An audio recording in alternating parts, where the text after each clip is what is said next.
Hannah, no. The cup was already in her hand. 16 years old, home from boarding school for the weekend, and she'd done what she'd done 100 times since she was small.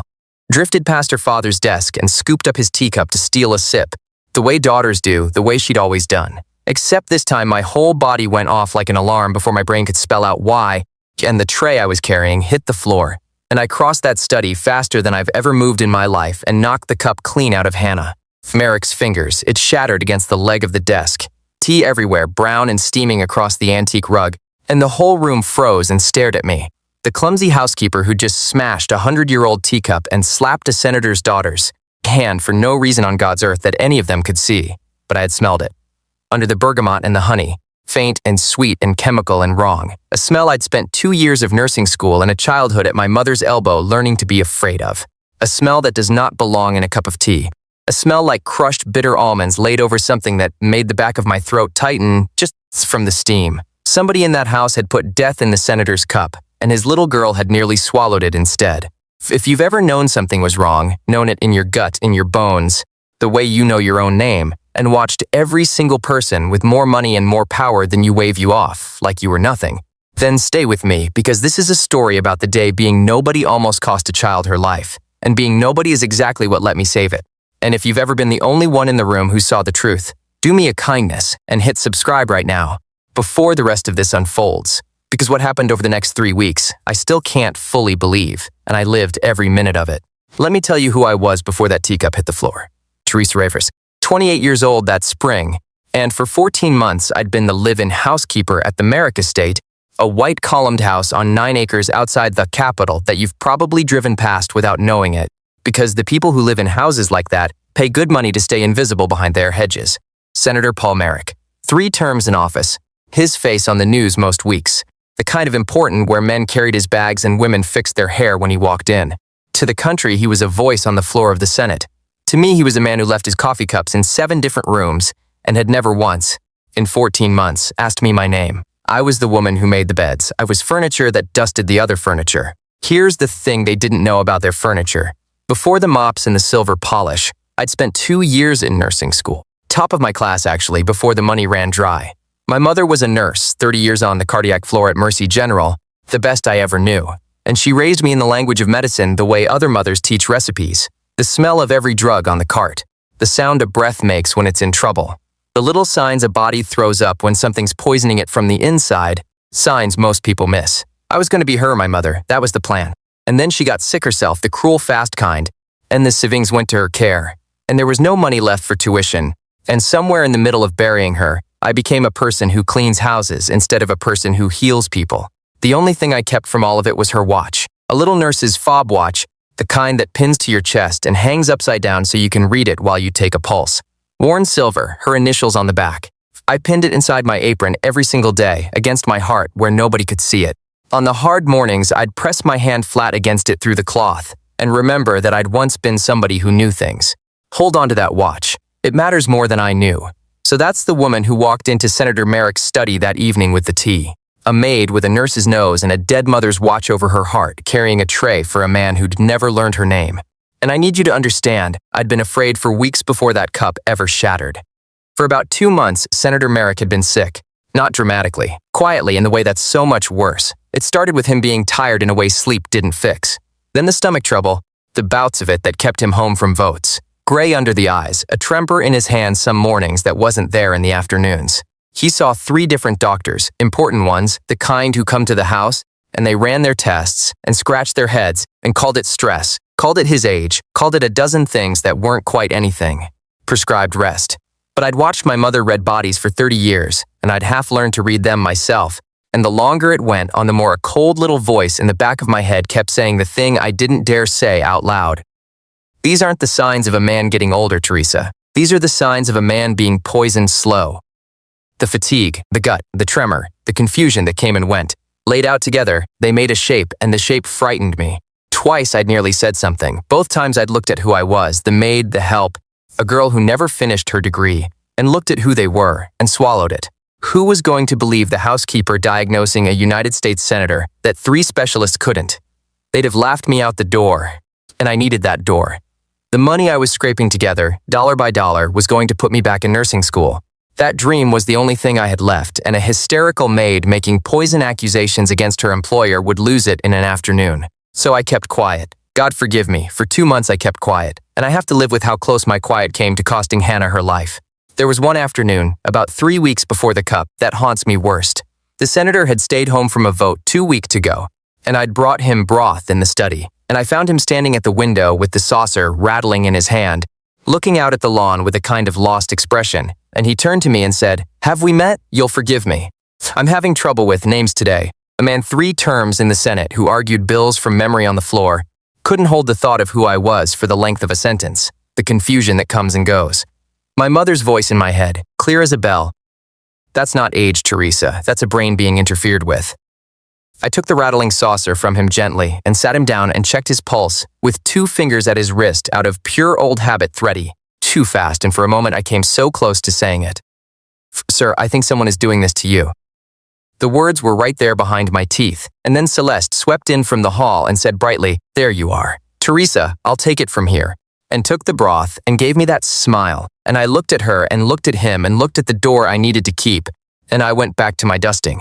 A woman like me does not accuse a senator's wife of murder on the strength of a smell and a pulse. That's what I told myself. That's what the world had trained me to tell myself. The same week I'd noticed something else and made nothing of it. A small padded envelope had come for Celeste, hand-delivered, not through the regular mail, and I'd carried it in off the step the way I carried everything, and she'd come down the stairs fast when she saw it in my hand.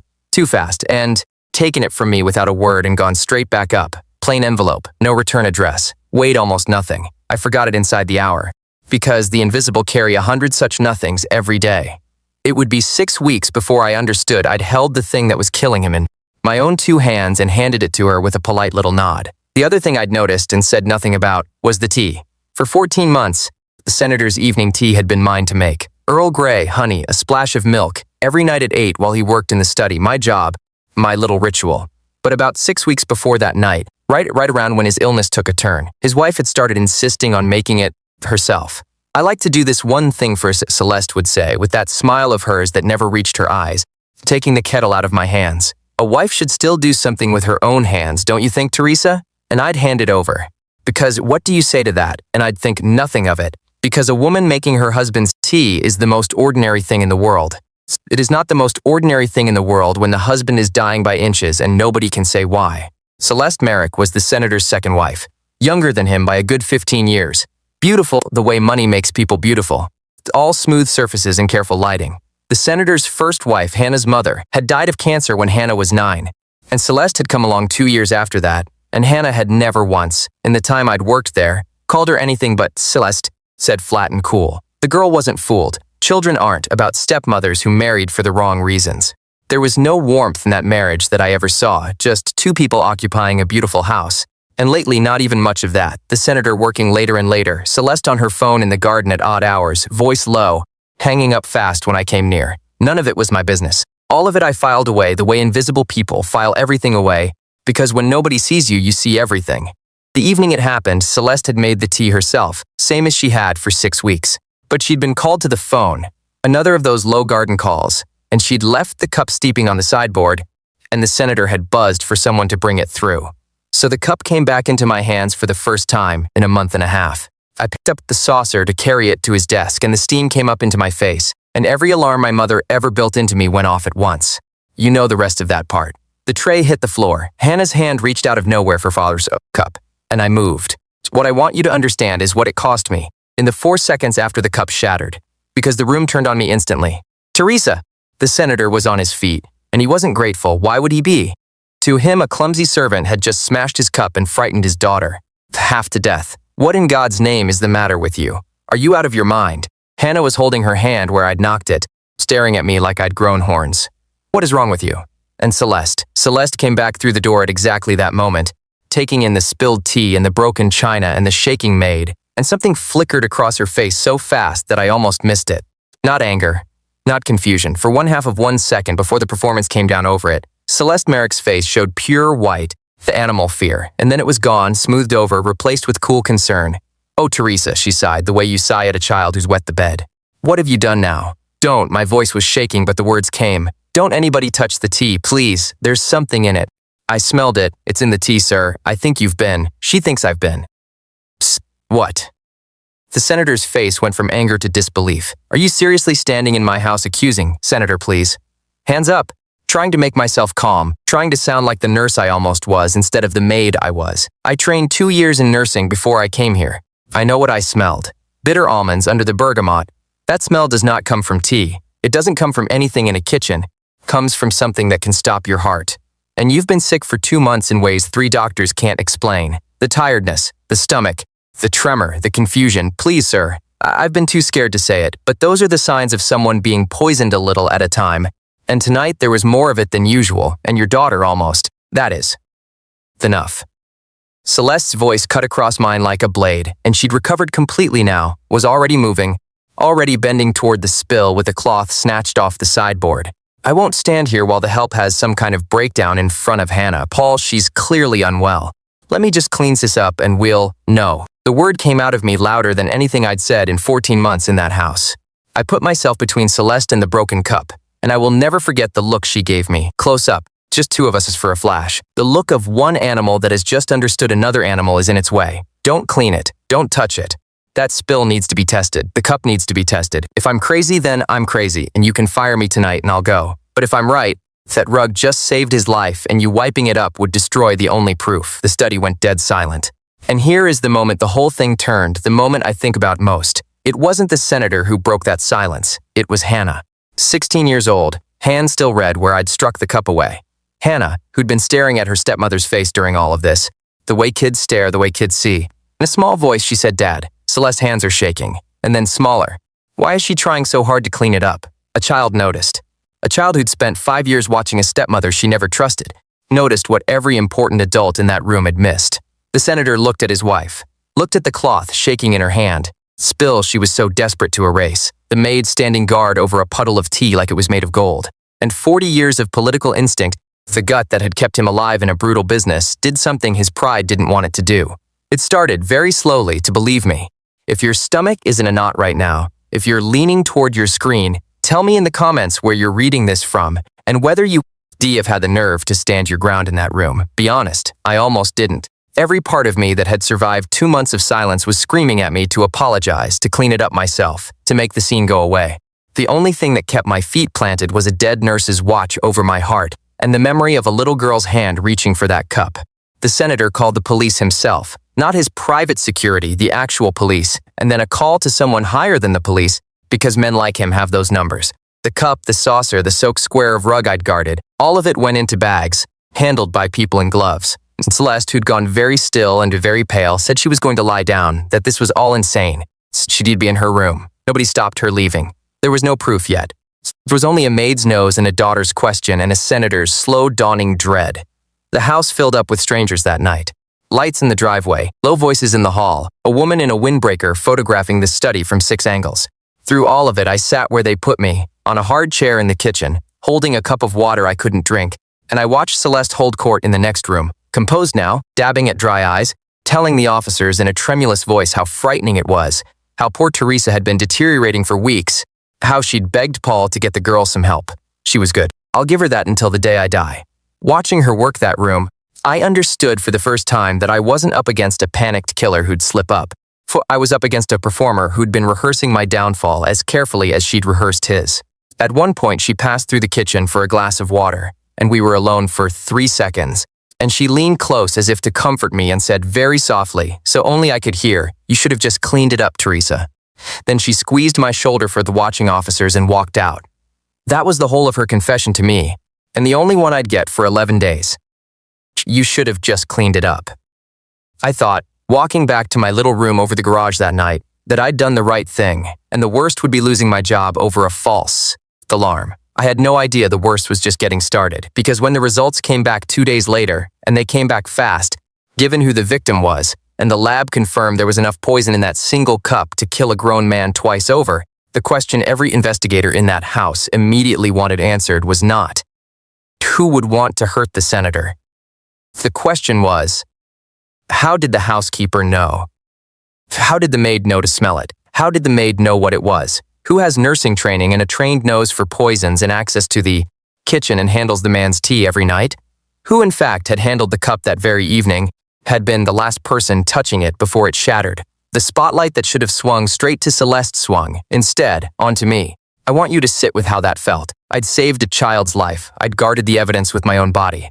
And within 48 hours, I was sitting at the senator's own dining room table, across from two grim investigators who kept asking me, in 15 different ways, to explain how an uneducated housekeeper happened to recognize a sophisticated poison by smell, and why I'd been watching the senator's health so closely, and whether I'd ever felt resentment toward an employer who paid me so little. Never learned my name. I knocked it out of her hand, I kept saying. I smashed it. If I'd done it, why would I smash it? Why would I make a scene? Why would I stand over the spill and beg you to test it? Maybe one of them said quietly, because making a scene is exactly what makes you look innocent. Maybe because you knew the dose was high and you got scared when the wrong person reached for the cup. The floor dropped out of me. They didn't have it backwards by accident. Somebody had helped them have it backwards. Celeste, who'd had 2 days, who was charming and credible, and the senators had spent those 2 days quietly painting me. The unstable maid, the one who'd been acting strange for weeks, who watched the senator constantly, who resented the family. She was building me into the suspect, brick by brick, using the very thing that should have damned her closeness to him, to vouch for her grief while she pointed the law at the woman who'd stopped her. They took my phone. They searched my room over the garage, my tiny room, my mother's watch, my shoebox of nursing school savings, the textbooks I still studied at night because I refused to let the dream die. They found nothing. Because there was nothing. But nothing doesn't clear you when somebody powerful needs you guilty. For 3 days I lived in that house as a prisoner who still had to make the beds, watched by everyone, trusted by no one. My whole life balanced on the word of a woman who smiled at me across the breakfast table and called me poor Teresa while she sharpened the knife. The second interview was worse than the first. They sat me at that long dining table again, and this time they had a folder, and the man doing the talking had clearly spent 2 days being fed a story. "We pulled your record from the nursing program," he said, sliding out a page. "You were dismissed for non-payment. Must have been hard. Top of your class, your instructors say, and then floors and toilets. That's a lot of resentment to carry into a house like this." A pause, watching me. "Mrs. Merrick says you'd grown fixated on her husband. That you watched him, took his pulse uninvited, made remarks about his health that frightened her. He let it sit. Sounds less like a nurse to me, Teresa. Sounds like someone who studied exactly how a body dies and then got a front row seat to make it happen. Every true thing about me, turned inside out and worn as a costume of guilt. The training that let me smell the poisons became my motive. The pulse I'd taken out of love for a confused old man became evidence of obsession. Even the dream, the savings in the shoebox, got twisted into greed. There is a particular terror in watching the truth of your own life be used to hang you, and being too small and too poor to make anyone hear the difference. I remember gripping my mother's watch through my apron under that table, out of sight, just to remember I was real. What I didn't know, those 3 days, was that Hannah Merrick was fighting a war for me on the other side of the house. She'd been told to stay in her room, to stay out of it, that the adults would handle it. She was 16, and she didn't stay out of it. Late on the second night, she slipped up the garage stairs and knocked on my door, the senator's daughter, in the maid's room, which had never once happened in 14 months. And she stood there in the doorway with her jaw set and said, "I know it wasn't you." I saw her face. "I'm gonna fix this. I just need you to hold on." "Can you hold on?" A child telling me to hold on. I told her I could. I'm not sure I believed it, but she meant it and she did it, and I have never in my life been so saved by a person who had every reason to look the other way. The dream was already dying. No nursing program in the country admits a woman under investigation for poisoning a senator.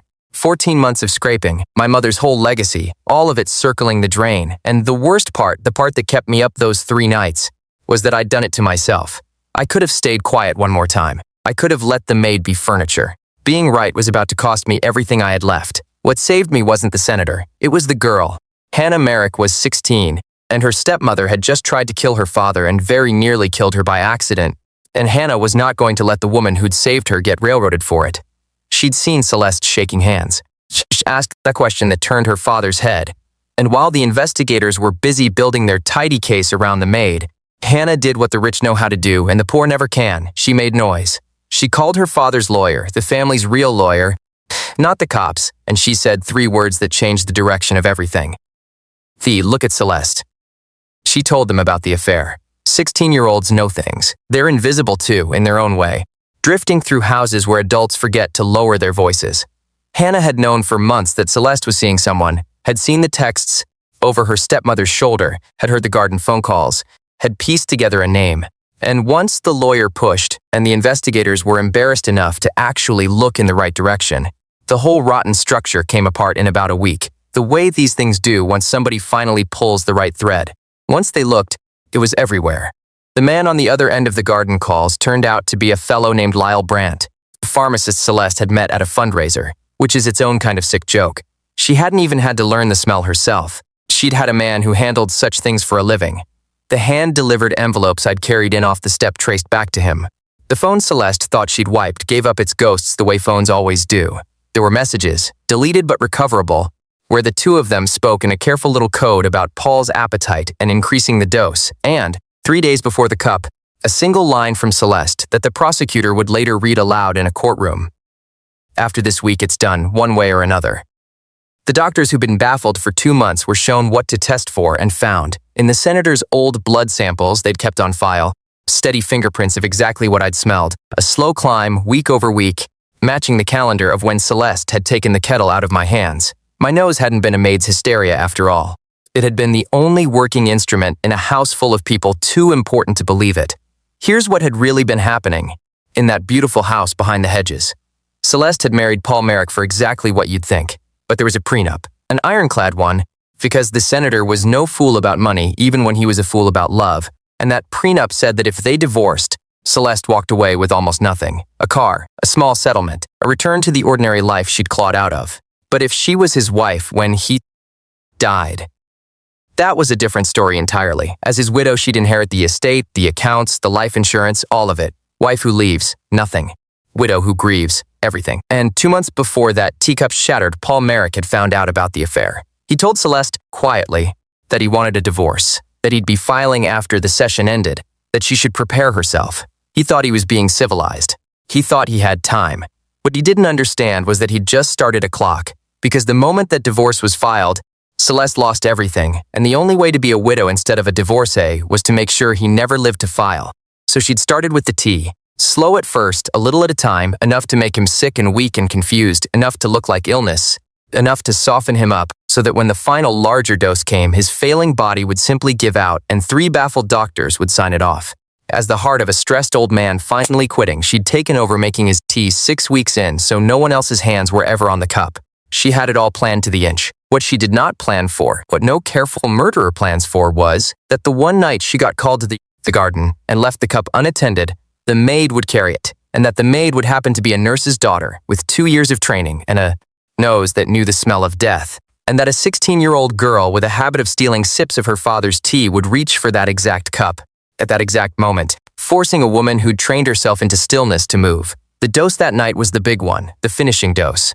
If Hannah had gotten that cup to her lips, and she'd have drunk it down in one swallow, the way teenagers do, she'd have been dead on that study floor before the ambulance cleared the front gate. Celeste had loaded the cup to kill a grown man, and she'd left it sitting where anyone could reach it, and when Hannah's hand closed around it, Celeste had been standing in the doorway. She'd seen, and in the half-second I lunged, Celeste Merrick had not made a sound, had not cried out, had not knocked it away herself. She'd stood frozen, willing to let her husband's daughter swallow poison rather than expose the plan, calculating even then whether a dead stepdaughter was a survivable price.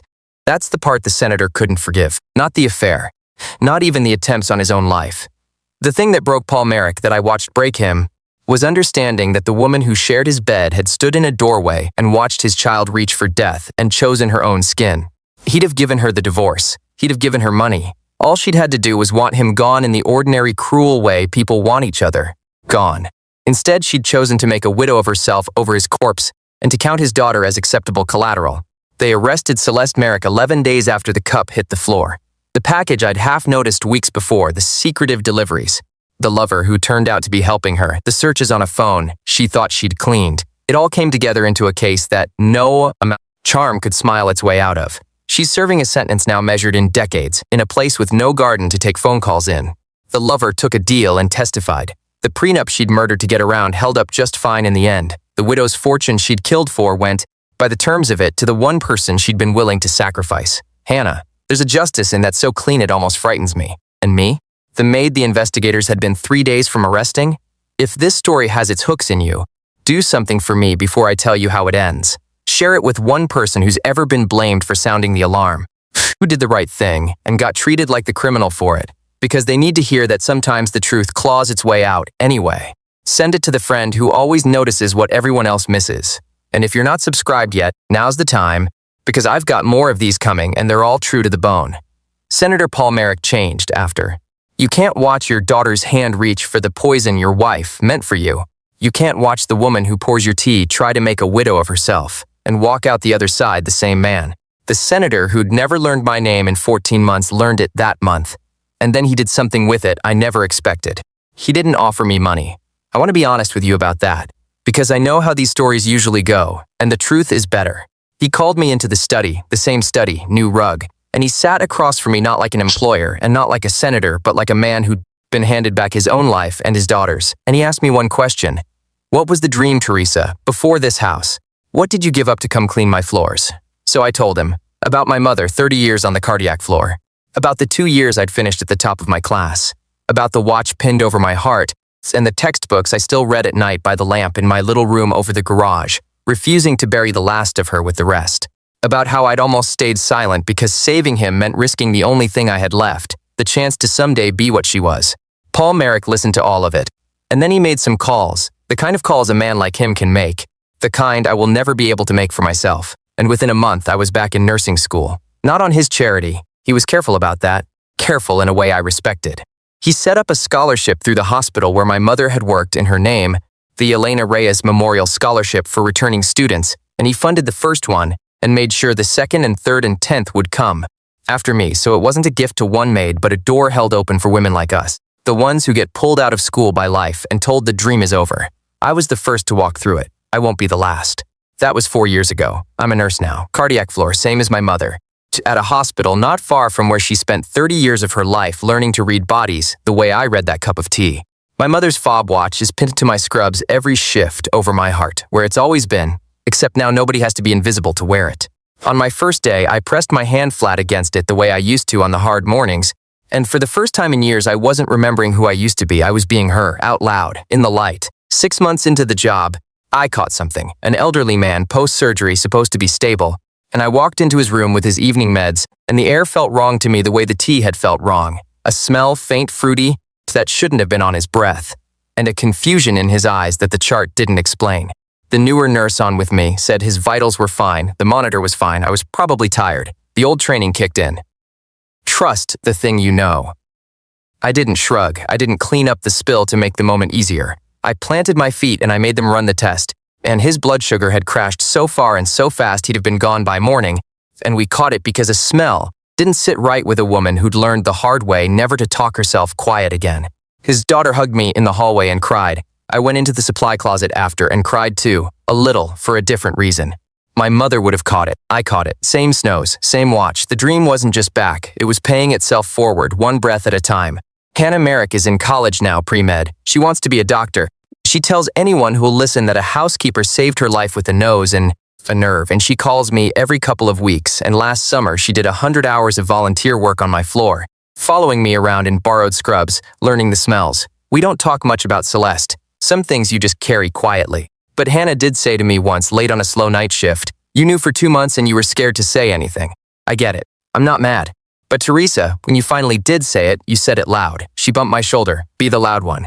The world's already got enough quiet people who notice things and say nothing.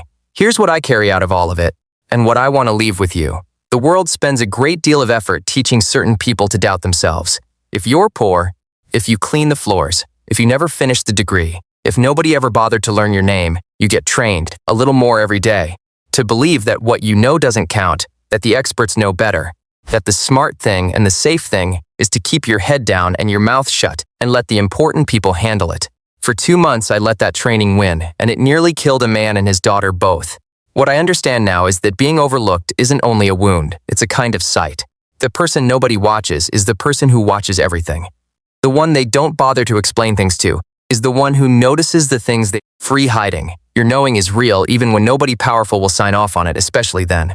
So if you ever find yourself standing in a beautiful room, holding a truth that everyone above you wants to wave away, don't you dare clean up the spill to make the moment easier. Plant your feet over it. Make them test it. You might be wrong, and you'll survive being wrong. But you might be the only one in the whole room who smelled it, and somebody's life might be sitting in that cup. Trust the thing you know. then say it loud. So let me ask you, and I mean it, I read every single comment. When was the last time your gut told you something was wrong, and everyone around you said you were imagining it? Did you trust yourself? Or did you talk yourself quiet the way I almost did, the way the world teaches us to? Tell me below. And if you talked yourself quiet that time, it's all right. There's always a next time. Just promise me that the next time you smell it, you'll be the loud one. Stay close. I've got another one coming soon, true as this, about a woman the world decided not to see. Right up until the moment she became the only thing standing between somebody powerful and the end of everything. I'll see you there.